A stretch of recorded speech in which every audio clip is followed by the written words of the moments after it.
tired of having the same conversations. Every single fucking time, it's the same thing with you. I don't want you to text me, don't call me. I'm not your girl. I'm not your soulmate. Leave me the fuck alone. Back and forth about all that we've been through. Conversations about all those times.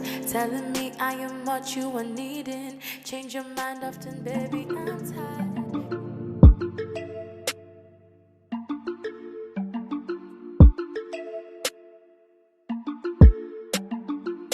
Call me, you across the street. Oh,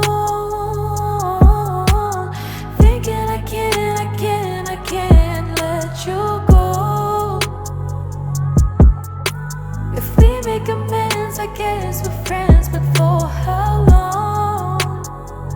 So, welcome to the 10th episode of The Breakdown, and I have a special guest here. It's not every day where you interview somebody who comes from the same town you lived and were born in. So, I'm actually very glad, I got this interview. Here we have Sebastian or SBX, as most people know her. She is a singer, musician, songwriter from KZN, and yeah. Unjan, yapil. Ngiyaphi njani? Yeah, nam yapil, Can you please introduce yourself? Actually, I really wanted to start this off. Nitagazeli, I feel like you're the only person I can get for this, So Okay, all right. yes, Mrs. Tulu. Hi, my name is Sibahle Xulu. I guess popularly I can't even speak English. Popularly known as SBX. I can't speak English today. I'm also known as SBX. I am a singer-songwriter, actress, all-around creative. Yeah. I am from KZN, from a small town called Empangeni. I was raised there. I was born in Pretoria. I'm currently living in Johannesburg. I'm 22 years old. I am a Leo. Born in July. Yeah, that is me. Oh. My clan names. Yes. My clan names, Ulu, Papa, Shetonja. Shout out to Kanye. Makatini, you know what I mean? Tokope, you know the vibes. Wow, so it's really crazy that we're actually from the same place. Well, I'm not sure, some places you might know them, some places not. Like I used to go to when I still live there. It's been like so many years. Like I think a lot has changed actually. I used to go to this other primary school called the Primary School. Like it's just some long ass walk from my house, dude. Like I think a cottage Ngwelezane. I'm not sure if you know it. Yeah, it's just somewhere there.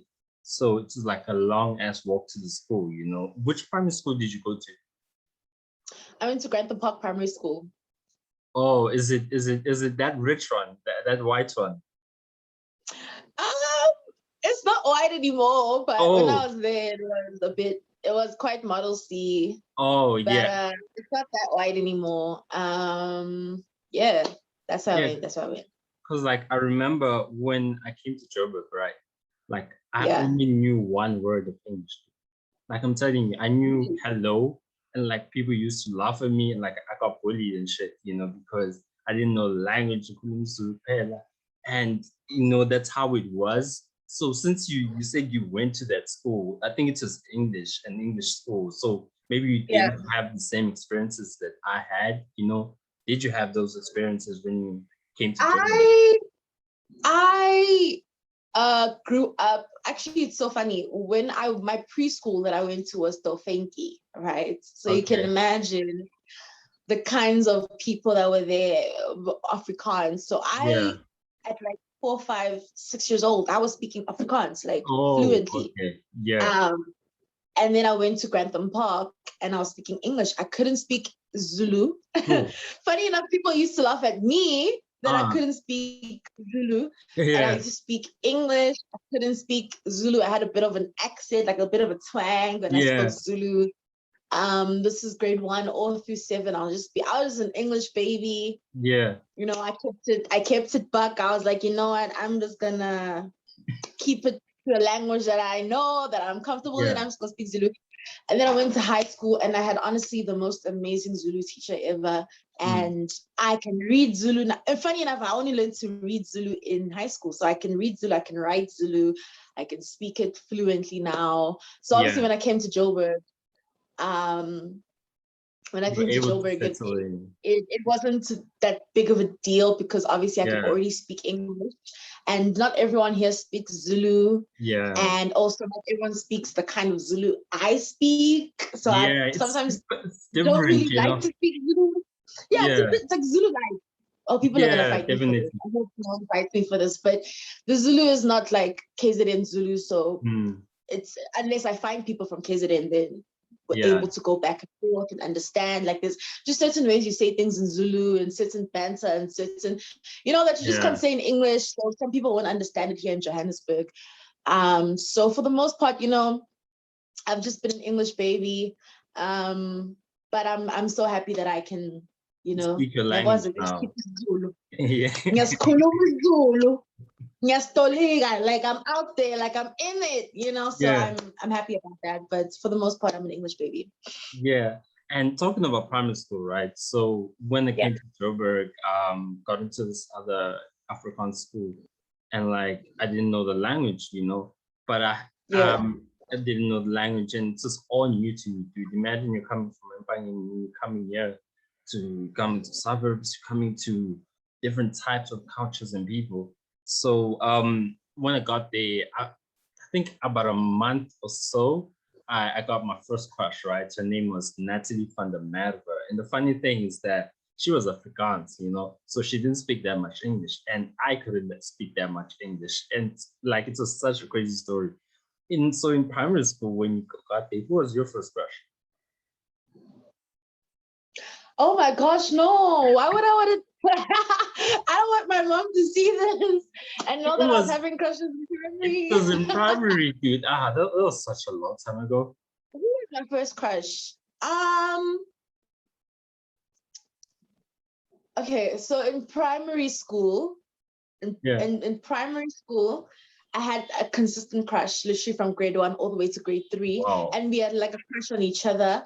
And I think at one stage, I think it was grade 3, we were each other's Valentines, and we wrote each other cards and everything. Yeah. I don't know if I should say his name, but he had the same. He had the same first name as my older brother, my eldest brother. And he was so cute. Like he was so cute. We lived on the same streets. I think we still live on the same streets. He was so adorable, and we had a crush on each other for like 3 years straight. It was cute. For each other crayons and stuff. Yeah, like we bought each other crayons, and you know, you all like, we both had like baby faces, and like it was like we were cute, you know, but nothing obviously ever came of it.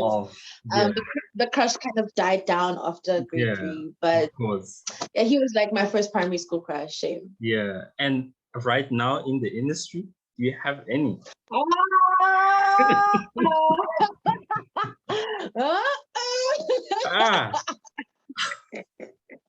I mean, I could start with mine and then you continue with yours. I mean, you won't lose anything. I mean, must it start with mine? I was actually having a conversation about that with my management just now, about who my current industry crush is. But I don't want to say who it is, because they're actually in a relationship. So I don't want to say who it is. But there is someone that I think is just gorgeous.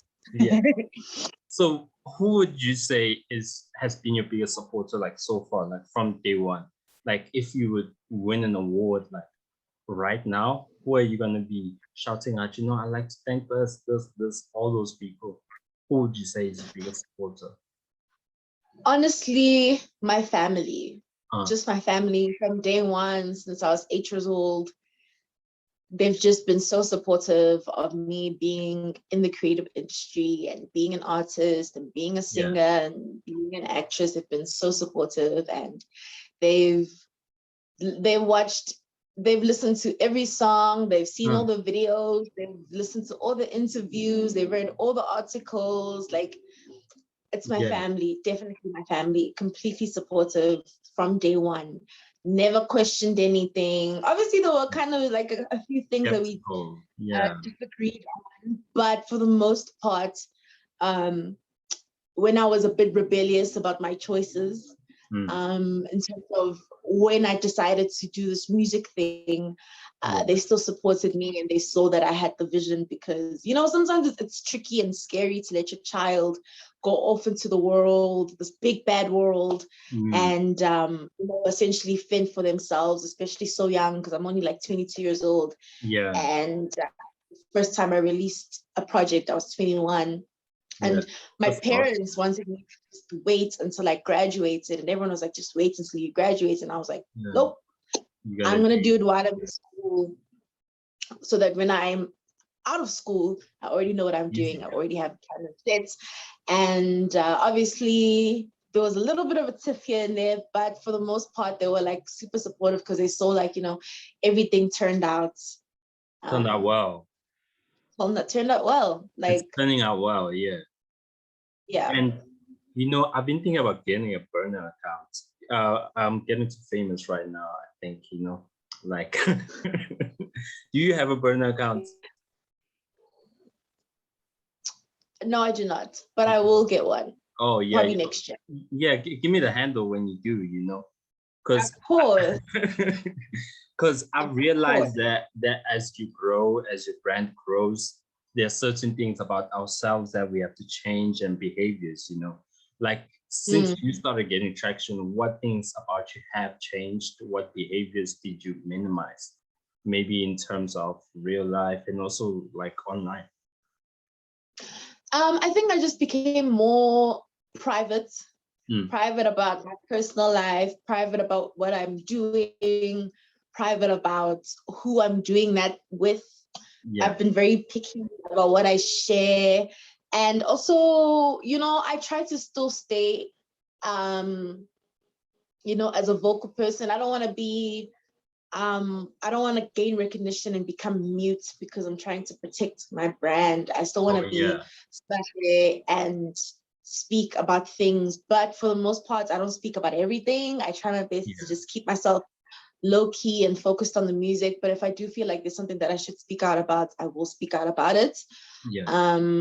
Because I know that for the most part, a lot of people are just searching for their voices in other people, and they need someone who's going to be that voice for them. So I would be completely doing a disservice if I kept quiet about, you know, very important fundamental things that we should be speaking about. So I'm trying my best to be selective, but I'm still vocal, and I'm super private.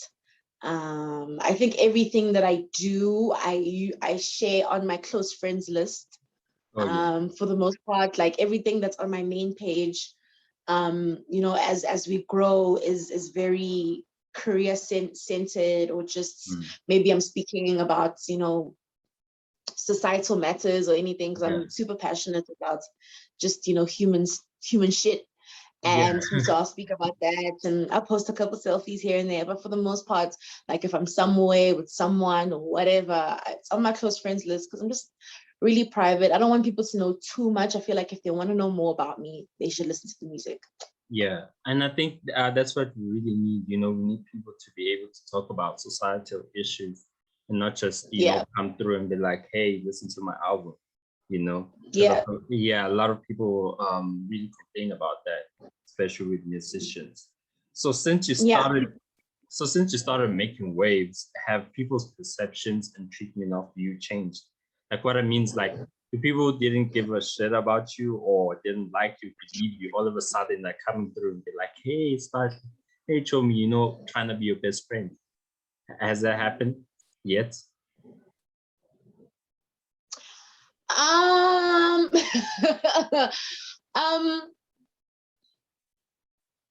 You know, it's crazy.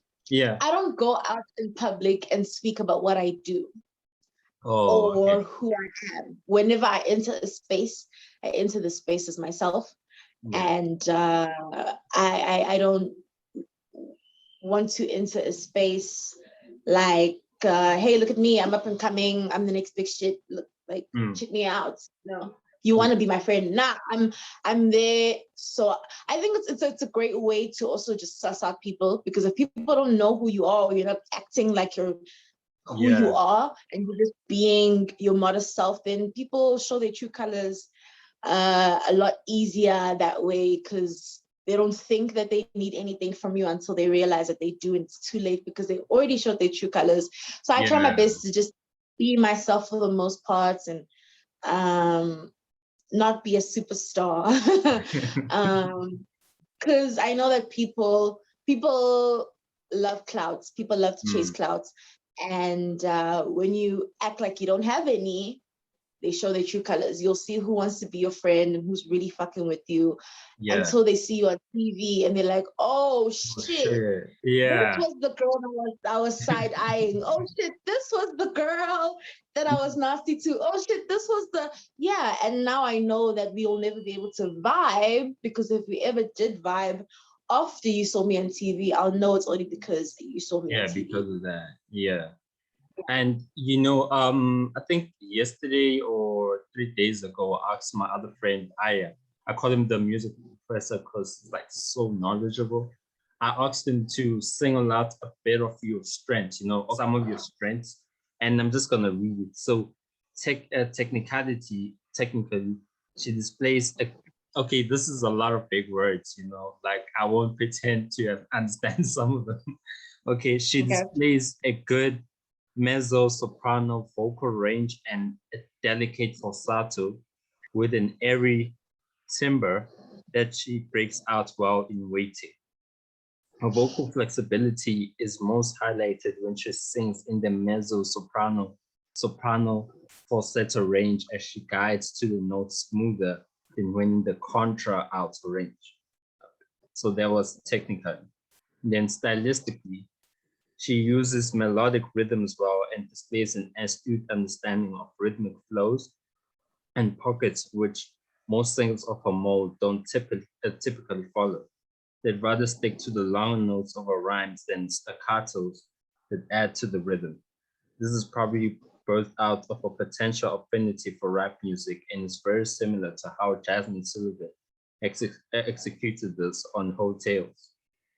Okay, and then in subject matter, the subject matter on the EP was consistent and explored the different states of one might find themselves when wondering whether a relationship can transcend a situationship into a relationship. A thought, of course, that she should both embrace and reject due to her protecting herself from potential disappointment. A defense mechanism, if you will. This variation in state of mind is consistent throughout the entire EP and shows that she has the ability to craft a story. So that was his analysis into your strengths. Now, what would you say is your weakness? What things have you picked up and are you currently trying to improve about yourself? What do you want to do?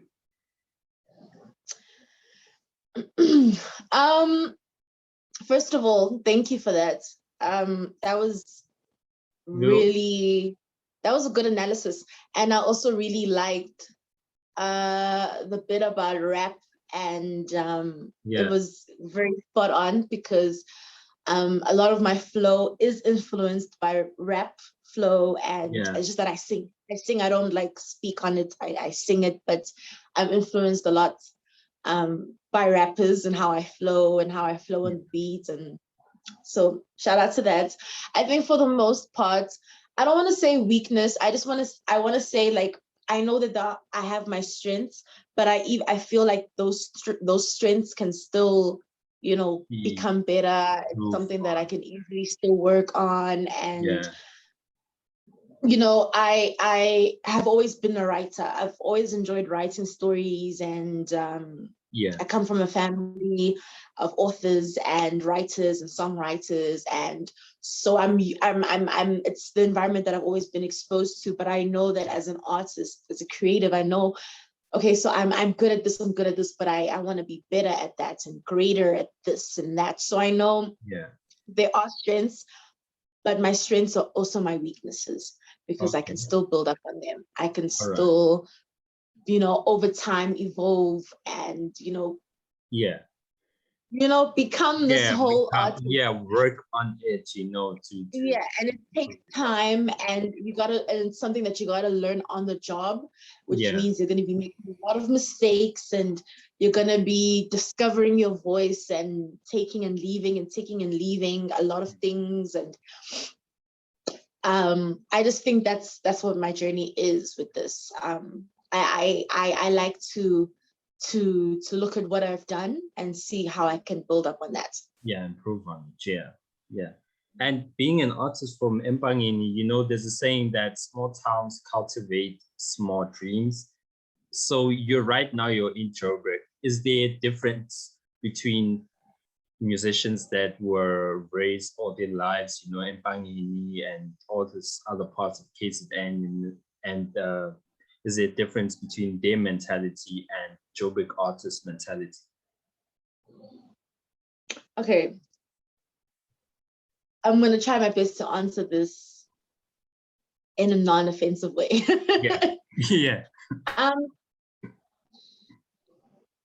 I think there is a consensus that once you move to the big city, your mindset changes and evolves, because you've seen things and you see people and you meet people, whereas in small town things are quite stagnant and complacent and quiet. It's the same people, everyone knows everything, everyone knows everyone, nothing's really different, nothing's like, it's not the same adventure as it is in the city or process or journey. But I also want to say that your mindset is not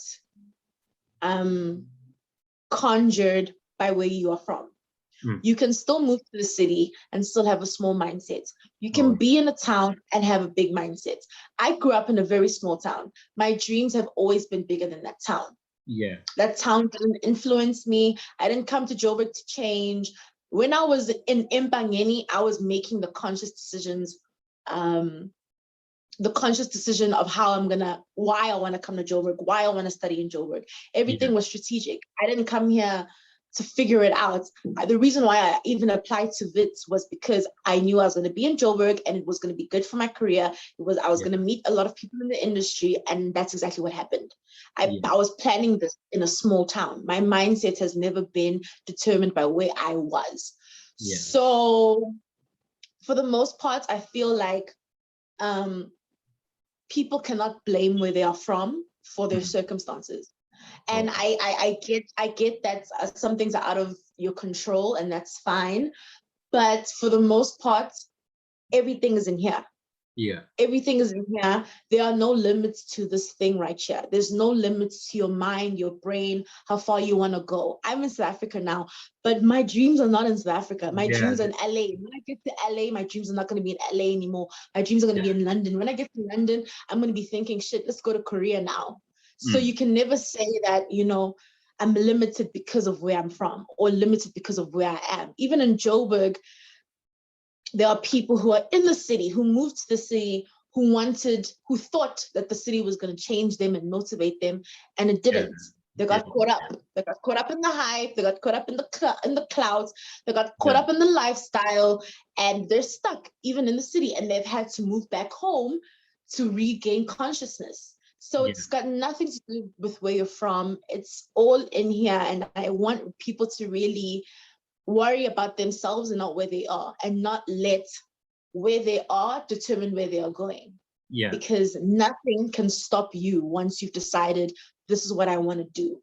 I don't want people to go to my Facebook and like call out people, but I once posted something on my Facebook, and I said, 035 forever, because Slicker, which is crazy. Slicker was posting about me, and you said I was from Empangeni, and that's a virtual cipher with Joda and Vile, and I was there Empangeni, and I was like, I did it, I did it, guys.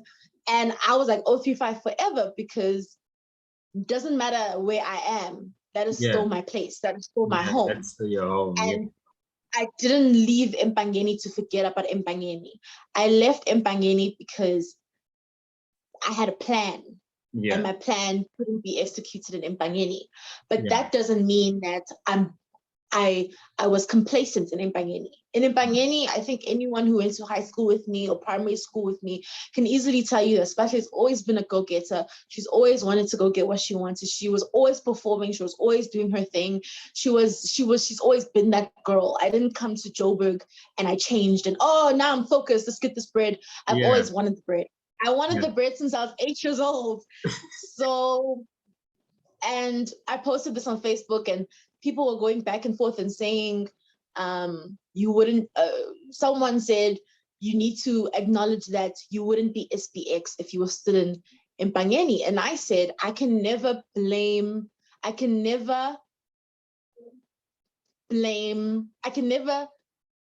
hometown for it being a small town. It is a small town. It's been a small town before I was born. It's always been that. I can only blame myself for what I've decided to do in that small town. Or as someone from that small town. I can only put that on myself. I've always been SBX. Just that the name only came when I was in Joburg. I've always been who I was. I've always wanted to do this thing. I didn't come to Joburg and then I did this thing. So I feel like people sometimes want to blame where they are from and say, this small town, no one is developing, no one wants to think big. And it's like, no, don't worry about what other people are doing. Some people are just comfortable. People are comfortable with that movement in small towns. You need to look into yourself and be like, what do I want to change about me? And I knew that I wasn't comfortable in Empangeni. I love Empangeni. My family is there. I'll always go back there. That is my home. That is my place of peace. That's my place of quiet.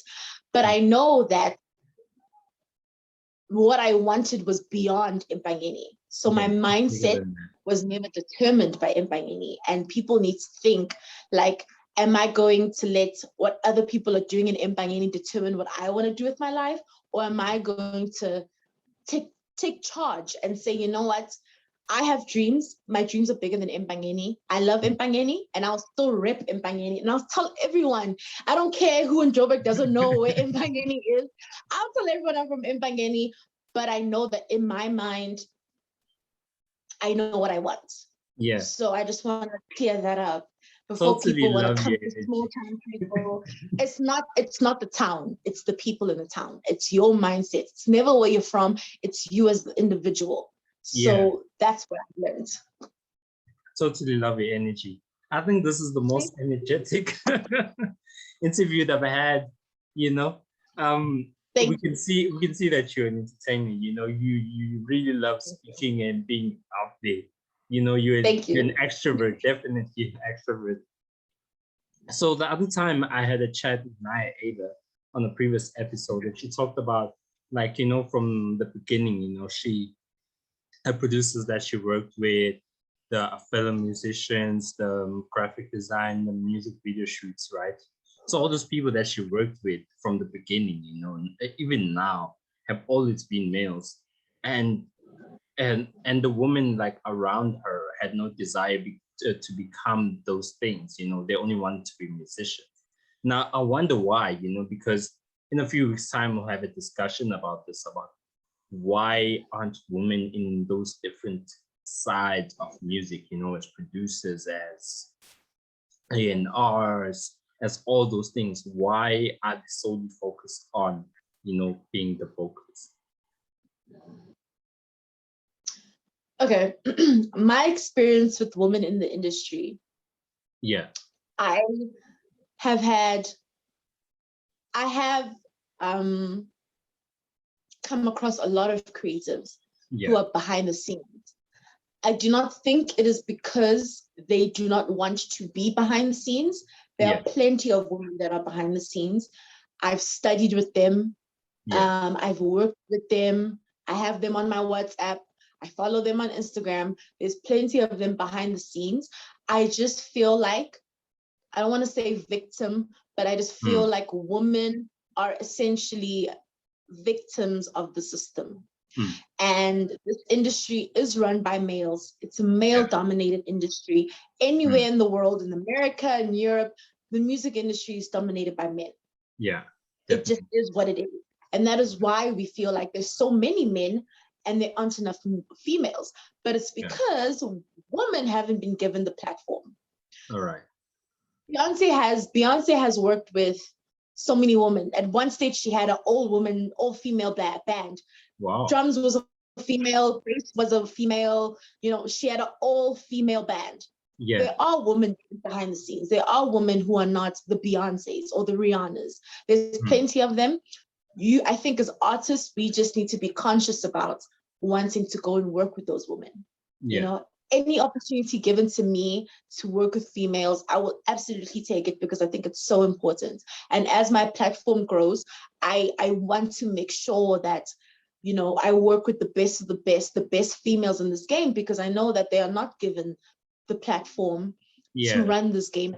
There's plenty of talented females, shooting, directing, editing, styling, managing. There's plenty of females in this game who have the potential. They just don't have the platform.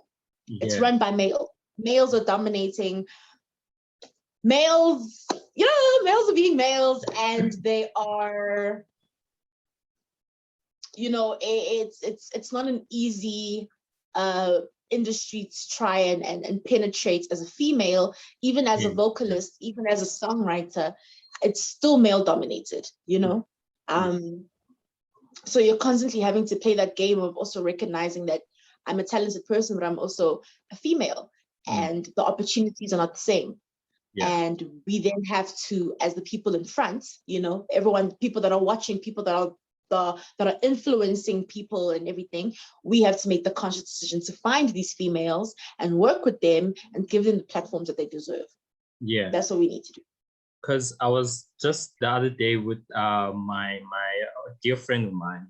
We're kind of also business partners now, because I was talking about how I actually realized that most of the people I work with are guys, and it's been difficult for me to find females to work with. Like, I think it's only her, and now I kind of want to bring Max to work with us and stuff. So it's just only her and Max that I could find, So that gives me a more different perspective.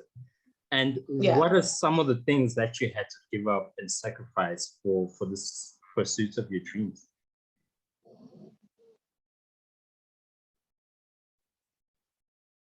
My time. Okay. My sanity. And my time and my sanity.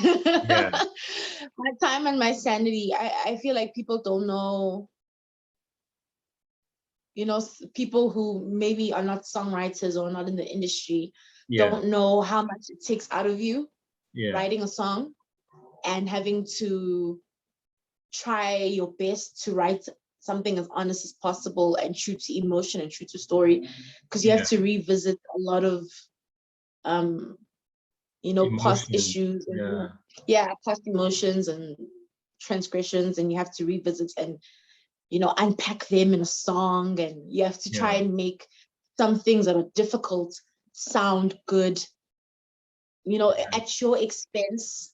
So that's the sanity part. And obviously my time, because this is what I want to do for the rest of my life, and I know it's time consuming, and it makes a lot of things difficult. It makes relationships difficult. It makes juggling a lot of other things difficult. It makes seeing your family, consistently difficult. So, and you really need patience for this thing, Really that's another thing, takes, like, sometimes you plan something, maybe you record something and then all of a sudden there's these problems, is this and this and this and this. Exactly. Talking about that subject, like I'm also a musician, right? So I was supposed to release a project, like I think in January, and now it's which month is this? September. Because I had a lot of problems with certain songs. I had to redo them and redo them. Did you go through the same things? Like, were the songs that were supposed to be in the project but couldn't because of issues or whatever? The project was initially going to be, I think, in 2019. I was gonna release it in 2019. Yeah. And it had completely different songs. And I think it was gonna be a 3 to 4 track EP. Yeah. That's what it was originally supposed to be. Then I had a conversation with another fellow creative who's also a really good friend of mine. And he was like, when you look at these songs, do you think they are the best that you can do? Yeah. And I was like, shit, are they? And then quarantine happened, and that was a whole other like obstacle. Yeah. And I had to go back to KZN, and that was another obstacle.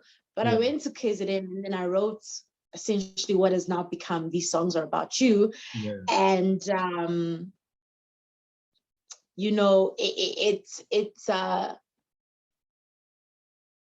yeah, for the most part, the delays were in quarantine, was in the fact that I changed the songs. Yeah. I changed what the EP was going to be about. I got completely different beats, completely different producers on the song. And then I was in KZN and I couldn't record. So there were a lot of obstacles obviously. Yeah. But for the most part, everything worked out, I guess. Yeah. And how much did it take for you to record the project and for the music videos? Like, if you could give us a range, was it difficult for you to come up with the money? Because music is expensive. Absolutely, it's definitely a pricey pursuit. Yeah. Unlike most jobs where the money comes to you in music, you're picking up the money. With recording, I was fortunate enough to pull in favors and have friends that have access to studio equipment, and so that was, completely free, I suppose. And then, like I said, in terms of music videos and everything, my family has been so supportive,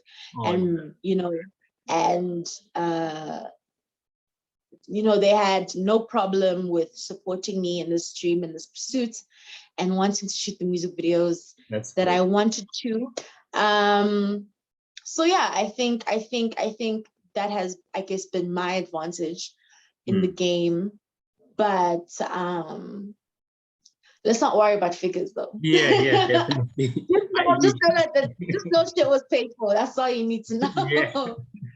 So talking about money, have you gotten any monetary rewards for your hard work? And do you believe that your music will sustain you in the long term? Or for the meanwhile, would you get a job, a hustle to, supplement and help the music? Yes and yes. Okay.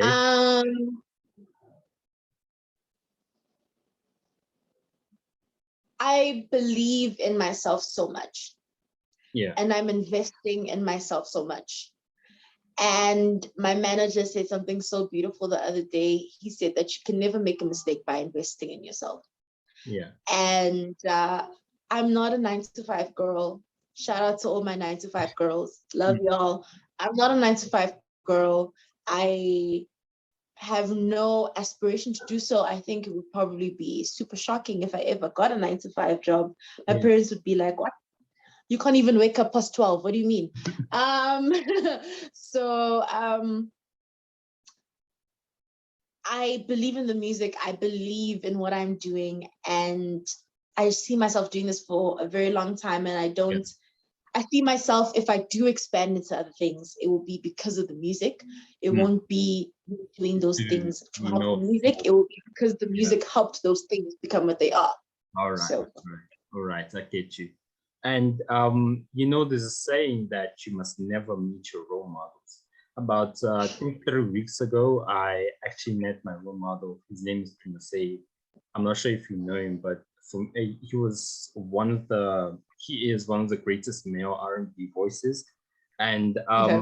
I was actually not disappointed, but it gave me a real life perspective of him. He's just a guy. It's just like any of us, guy going for his dream. Previously I'd seen him as this, superhero.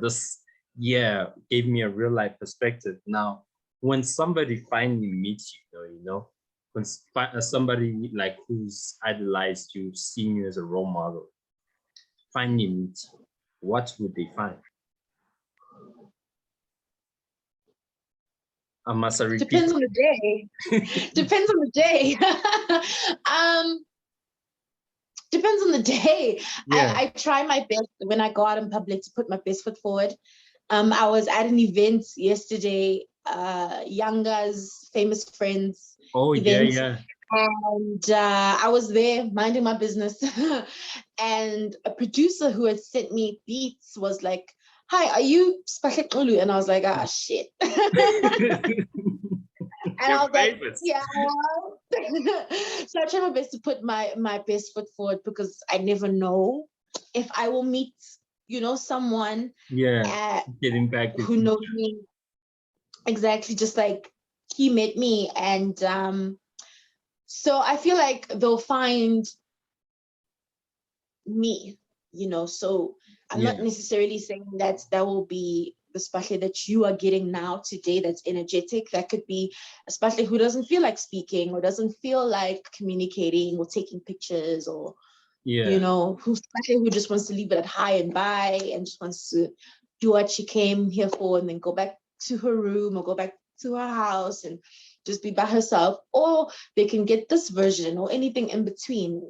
I'm a human being, and I will never ever be perfect, and I do not strive to be. I will always be myself. And that's people's perception of that might be negative or positive, but for the most part, I am always going to be myself. So if you ever meet me, just know that you're meeting whatever is or decides to be that day. Yeah. We as people, we just see the results, we see the success, but have you dealt with rejection and loss, how do you feel and how do you go past it? Every single creative has been through rejection and loss or delay. It's part of the process. And unfortunately, I've experienced my rejection in the field at a young age, and had to deal with that and cried about that. And it's not easy. I won't pretend. I won't give you a motivational speech and say, it happens to everyone. Take it and strive and, move forward. And, when one door closes, another one opens. It never feels that way in the moment, especially if you want something so badly. It's gutting. It hurts. But, I try to take it in. I try to take it in as much as possible and feel what I gotta feel. And if I cry, I'll cry about it. If I want to write about it, I'll write about it. But I'm also understanding that from experience, because I've had my rejection, I've had my victories. I know that the victories will come, and the victories always come. Definitely. And sometimes they take time, sometimes they come next week. Everything has its purpose, everything has its journey. And unfortunately, failure and rejection is part of it. Yeah. And what would your definition of success be? Now, I think there's many definitions of success for different people. Like, for example, do you follow Empangeni? No. She's been on this other HBO show, and she's been on Times Square, But then in terms of South Africa, the grand scale of things, not a lot of people know her, but she's achieved so much, And then an opposite look at it is you can look at Elaine, like she's known by everybody, she has that outward success also, a lot of people know her and stuff. Those are, two different types of success, but they're still success, What would be your definition of success? I think everyone's definition of success is personal to them. Yeah. So for me, I try my best to not look at other people's success and measure their success with my success. I like to measure my success with myself. I am my own competition. I am my own, determining factor. And so I look at how I was doing last year, and I look at how I was doing the year before that. And I was looking at all the things that I said I was going to achieve when I was 21 and realize that I did. And then I move on to the next thing. So that is my definition of success. My definition of success is how I compare myself to who I was yesterday. Yes. That can change, that can be anything. And it transcends beyond music and goes into your personal journey and your own healing journey and you as a person and everything around you and the people that you surround yourselves with and your mindset versus how it was when you were in first year versus now in your fourth year. Like, I determine my own success. So it will always be dependent on me and not dependent on other people. It won't be determined on validation from someone else. It will be determined by how I validate myself and validate my successes and my dreams and what I've wanted for myself. Yeah. And if we could feature, let's say three South African artists, this is the part where you shoot your shot, because you never know, Like, I think in the last few months, I've talked to people that are like, amazing, like people I look up to, people I never thought I'll talk to or work with, like this morning, I got this other producer's number. Like, this guy is one of the greatest producers in the country. Like, I was so surprised. Like, I was just talking to him and nigga just gave me his number. Damn. So this is the part where you shoot your shot. It might land. So in terms of South Africa, which three features would you like to have? And also internationally. So 3 local features, 3 international features, and 3 producers. No pressure. Yeah, no 3 pressure. producers as well. 3 producers as well. Oh, okay. Could be one. Doesn't matter. No. Let's do it. Let's do it. Okay. Okay. Locally, Nasty C. Hi, Junior. We're both from KZN. Nasty C is my number one. Yeah.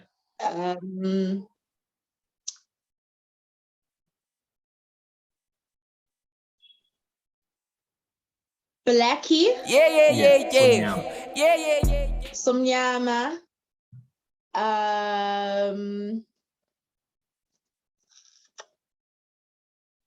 I'm sure you say Tellerman because it's sounding very KZN right now. No. It is, but no. Third one, there's a list. So I'm trying to pick top 2. Like, I'm trying to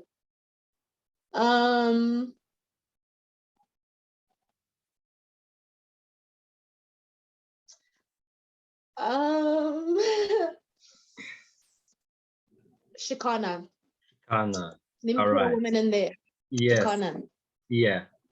All right. And then internationally, Drake. Oh yeah. Aubrey, hi babe. I'm sure you're crazy about that new album. Drake understands his people. He understands the markets. He understands his place in the market. Yeah. He's a genius at that. He knows what he's doing, and I fuck with him. Yeah. Drake, number 1. My girl, Janae Aiko, call me up. Janae, and then lastly, again, I have a list, so I'm trying to be. So you're trying to filter it out. Yeah, I'm trying to not be. I'm literally mentally scanning through my playlist right now.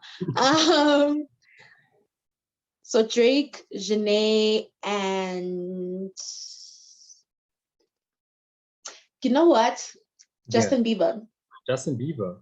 Okay, that's a surprise, from Yeah. the list. It's very different. Yeah. All right. And then producers, I'll mix local and international producers. Yeah. Kanye West. Yeah. Please produce my album. Hi. Mash Beats. Yeah. This is hard. This is a little hard. Yeah. I'll just keep it those two for now. Yeah, those two. I'll keep it Yeah. those two for now. Yeah. And okay, so talking about future projects and who you love to work with. So right now, okay, you dropped the EP that was last year. Yep. And you released the music video. So you've been eating off and going off with the project. Yeah. And you started with the new music, you dropped 2 singles. So are those going to be part of a new project, or those are just standalone celebratory birthday songs? The songs I'm trying to see how to answer this question. I think those are definitely going to be standalone songs, Okay. birthday celebration songs. I felt like they're songs that needed to be released, given to the people, and what better way than to give the songs on my birthday weekend. But for the most part, there's definitely new music on the way. Yeah. That's all I'm gonna say. And visuals. That's all I'm gonna say. All right. So okay, new music on the way, visuals. Do you have any shows coming up? Are you selling any merchandise, or what's going on? Any campaigns you're part of? Merch is something that I'd like to do eventually, as the fan base grows. So we'll see how that goes. In terms of shows, I'm not doing any shows on purpose because I'm working on new music. So I want to focus on new music. I want my mind to be there. And you're recording it here in Joburg? Yes, I am recording in Joburg. Same place that you recorded, or different? No, new place. New place, new people. New sound. New place, new people. New studios, bigger studios. Yeah. New vibes, I suppose. Wow. Thank you so much, bro. Thank you so much. Thank you so much for supporting us, Thank you. Really appreciate it. And thank you so much for representing us. We need somebody in Empangeni to shine the lights, and you are that person. So guys, this is the 10th episode. Yes, I got it right this time. Yeah. 10th episode of the Breakdown, the New Dawn series. Now, this is about talking the new wave artists and the great work they're doing. This is SBX Spotify. Thank you so much, and we out. Thank you. Thank you for having me.